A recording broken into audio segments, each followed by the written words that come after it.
नमस्कार दोस्तों, आपका स्वागत है हमारे चैनल पर।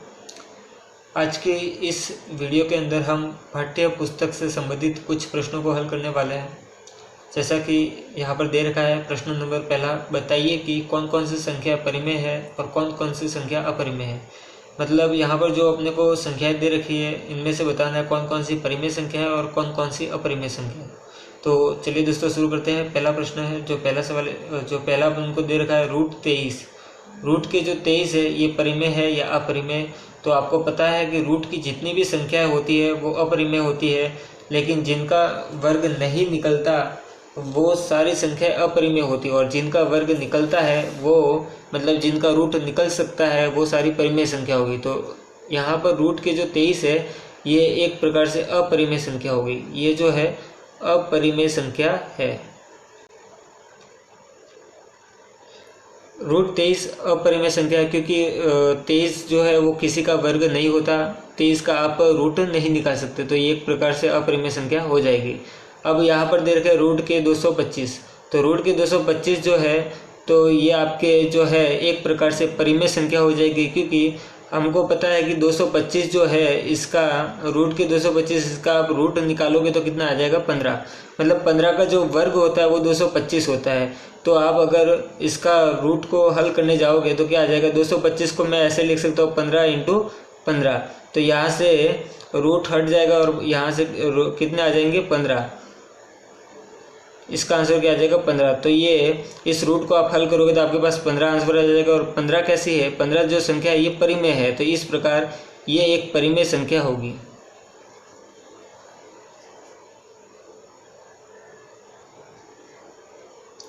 तो रूट के 225 जो है वो आपकी परिमेय संख्या है। क्यों है, क्योंकि 225 जो होता है वो 15 का वर्ग होता है, तो आप इसका रूट निकाल सकते हो।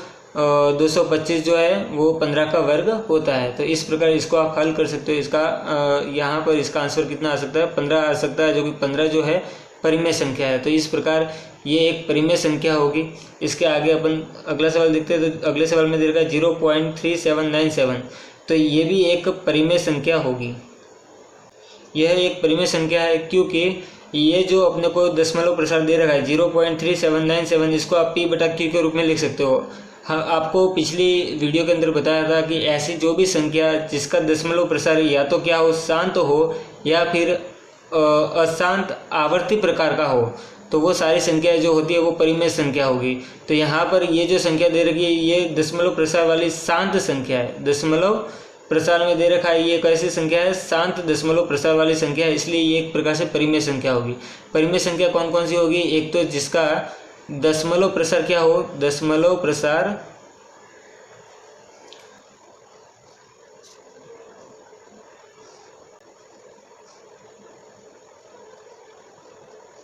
तो ऐसी संख्या जिसका दशमलव प्रसार शांत हो या अशांत आवृत्ति प्रकार का हो, तो वो सारी संख्या जो है वो आपके परिमेय संख्या कहलाएगी। तो ये आपको ध्यान रखना है, ऐसी संख्या परिमेय संख्या कहलाएगी जिसका दशमलव या तो क्या हो, दशमलव प्रसार या तो क्या हो, शांत हो या फिर अशांत आवृत्ति प्रकार का हो।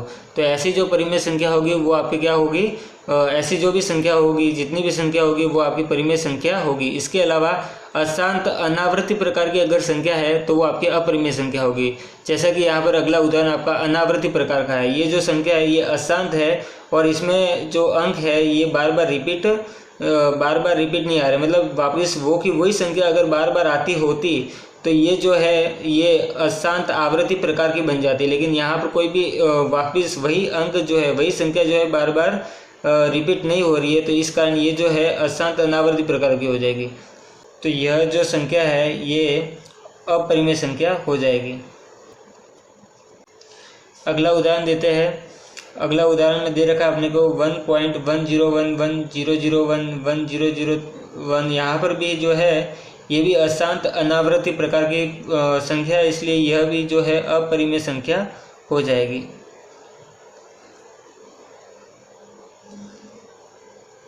यहाँ पर अशांत अनावृत्ति का जो आप देख रहे हो उदाहरण, दोनों ही जो है अशांत अनावृत्ति का दे रखा है। अगर आवृत्ति प्रकार का होता तो किस प्रकार होते, जैसे कि ये संख्या है, ये अगर कुछ ऐसे होती 7.478 मान लेते हैं, 478 वापस 478, ये वापस बार बार आता होता, 478 478 478 ये बार बार रिपीट होता है, ये कि यही संख्या जो है बार बार आती होती, तो ये एक प्रकार से परिमेय संख्या हो जाती है, क्योंकि इसका जो दशमलव प्रसार है वो अशांत आवर्ती प्रकार का हो जाता है। ये कि यही संख्या बार बार आती है तो इसको आवृत्ति कहते हैं, मतलब यही संख्या अगर बार बार रिपीट होती तो इसको आवृत्ति बोलते हैं। तो ये इस प्रकार से एक परिमेय संख्या बन जाती है। लेकिन यहाँ पर जो अंक है वो बार बार वो के वही अंक नहीं आ रहे, यहाँ पर जो है संख्या अनावृत्ति प्रकार की है, इसलिए ये अपरिमेय संख्या बन जाती है। तो यहाँ पर भी दोनों ही उदाहरण अपरिमेय अनावृत्ति प्रकार के हैं, इसलिए दोनों ही अपरिमेय संख्या हो जाएगी। अगला प्रश्न है, ऐसी 3 संख्या लिखिए जिनके दशमलव प्रसार अनावर्ती है। तो यहाँ पर इसको आप बड़े ही आसानी से हल कर सकते हो, जैसे कि ऊपर के उदाहरण में ही आपको दे रखा है।